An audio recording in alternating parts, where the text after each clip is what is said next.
Vogliamo che la nuova dirigenza ci sia una discontinuità con quella vecchia intanto, e questa è la prima cosa che chiediamo.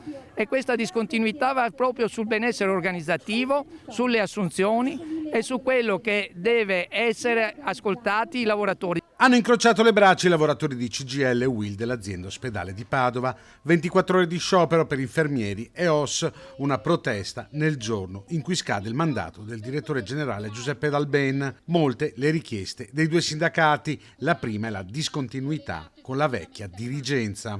La mancanza di personale è un problema, cronico in tutte le strutture. Il problema è che ci sono strutture che hanno deciso di riorganizzare i servizi e quindi fanno l'attività in base alla programmazione che possono garantire con il personale, e un'azienda ospedaliera di Padova che non ha mai riorganizzato i servizi. E questo è il problema. Noi abbiamo detto riorganizziamo i servizi.